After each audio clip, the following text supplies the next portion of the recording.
മറ്റൊരു പ്രധാനപ്പെട്ട വാർത്തയിലേക്ക്. കണ്ണൂർ മുൻ ADM നവീൻ ബാബുവിനെതിരെ ആരോപണം കെട്ടിച്ചമച്ച എല്ലാവരെയും നിയമത്തിന് മുന്നിൽ എത്തിക്കണമെന്ന് ബന്ധു അഡ്വക്കേറ്റ് അനിൽ പി നായർ.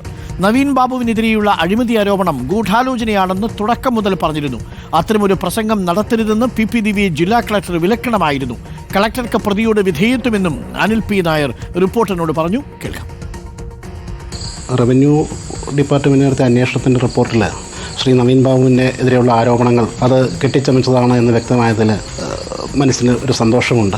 ഈ അഴിമതി ആരോപണം കെട്ടിച്ചമച്ചതാണ് എന്നും അതൊരു ഗൂഢാലോചനയുടെ ഭാഗമാണെന്നും തുടക്കം മുതൽ തന്നെ ശ്രീ നവീൻ ബാബുവിനെ അറിയാവുന്ന എല്ലാവരും പറഞ്ഞിട്ടുള്ള വസ്തുതയാണ്. അത്തരമൊരു കെട്ടിച്ചമച്ച ആരോപണം ഉണ്ടാക്കുവാനും അത്തരത്തിൽ ഒരു ഗൂഢാലോചന നടത്താനും ആരൊക്കെയാണോ പങ്കുചേർന്നിട്ടുള്ളത് ആ എല്ലാ വ്യക്തികളും നിയമത്തിൻ്റെ മുമ്പിൽ കൊണ്ടുവരപ്പെടണം. അത് ശരിയായ അന്വേഷണം നടത്തണം എന്ന് തന്നെയാണ് ആഗ്രഹിക്കുന്നതിന് അതിനുവേണ്ടിയുള്ള ശ്രമങ്ങളാണ് നടത്തിക്കൊണ്ടിരിക്കുന്നത്. ഇത്ര വളരെ മോശമായ രീതിയിൽ ചിത്രീകരിക്കപ്പെടുമ്പോൾ അങ്ങനത്തെ ഒരു പ്രസംഗം നടത്തുമ്പോൾ ഒരു പക്വതയുള്ള ഒരു മുതിർന്ന ഓഫീസർ എന്ന നിലയിൽ പാടില്ല, അത് ഇതിൻ്റെ വേദിയല്ല ഇതെന്ന് പറയാനുള്ള ഔചിത്യം കാണിക്കാത്ത വ്യക്തി ചെയ്ത് തെറ്റാണ്.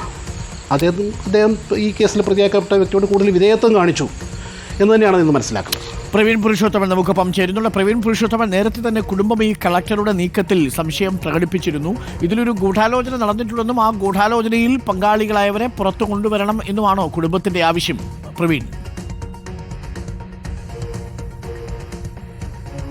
അരുൺ, നവീൻ ബാബുവിൻ്റെ മരണം സംബന്ധിച്ച് റവന്യൂ വകുപ്പിൻ്റെ ഒരു സുപ്രധാന റിപ്പോർട്ടാണ് പുറത്ത് വന്നിരുന്നത്. ലാൻഡ് റവന്യൂ കമ്മീഷണറുടെ റിപ്പോർട്ടിൽ നവീൻ ബാബു അഴിമതി നടത്തിയതായി തെളിവില്ല എന്ന് എടുത്ത് പറയുന്നുണ്ട്. ഈ ഒരു സാഹചര്യത്തിൽ കൂടിയാണ് നവീൻ ബാബുവിൻ്റെ ബന്ധു കൂടിയായിട്ടുള്ള അഡ്വക്കേറ്റ് അനിൽ പി നായരുടെ പ്രതികരണം. നേരത്തെ മുതൽ തന്നെ, അതായത് നവീൻ ബാബുവിൻ്റെ സംസ്കാരം നടന്ന് അതിന് ശേഷമുള്ള തുടർ ദിവസങ്ങളിൽ തന്നെ ബന്ധുക്കളെല്ലാവരും ഇക്കാര്യം പറഞ്ഞിരുന്നു. ഇപ്പോൾ ഈ റിപ്പോർട്ട് കൂടി പുറത്തു വന്ന സാഹചര്യത്തിലാണ് ഇങ്ങനെയൊരു പ്രതികരണം കൂടി വന്നിരിക്കുന്നത്. അതായത് തങ്ങൾ ആദ്യം മുതൽ എന്താണോ പറഞ്ഞിരുന്നത് അത് ഉറപ്പിക്കുന്നത് തന്നെയാണ് ലാൻഡ് റവന്യൂ കമ്മീഷണറുടെ ഈ റിപ്പോർട്ട് എന്നാണ് ബന്ധു അനിൽ പി നായർ പറയുന്നത്. ഇതിൽ കൃത്യമായിട്ടുള്ള ഗൂഢാലോചന നടന്നിട്ടുണ്ട്. ഗൂഢാലോചന ആരൊക്കെയാണോ നടത്തിയിട്ടുള്ളത് അവരിലേക്ക് കൂടി അന്വേഷണം പോകണമെന്നും അഡ്വക്കേറ്റ് അനിൽ പി നായർ പറയുന്നു.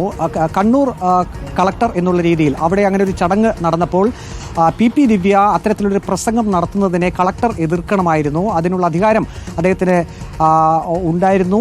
ആ രീതിയിൽ കളക്ടർ പെരുമാറിയില്ല എന്ന് തന്നെയാണ് അഡ്വക്കേറ്റ് അനിൽ പി നായർ പറയുന്നത്. ഈ ഒരു സാഹചര്യത്തിൽ കൂടി ഇതിൽ തങ്ങൾക്ക് ആരെയൊക്കെയാണോ സംശയമുള്ളത് അവരെ കൂടി ഈ അന്വേഷണത്തിൻ്റെ പരിധിയിൽ കൊണ്ടുവരണമെന്നുള്ള ഒരു കാര്യം കൂടിയാണ് അഡ്വക്കേറ്റ് അനിൽ പി നായർ ഇപ്പോൾ വ്യക്തമാക്കിയിരിക്കുന്നത്. അരുൺ. ഓക്കെ, ഇപ്പോൾ പ്രവീൺ പുരുഷോത്തമനാണ് വിവരങ്ങൾ നൽകിയത്.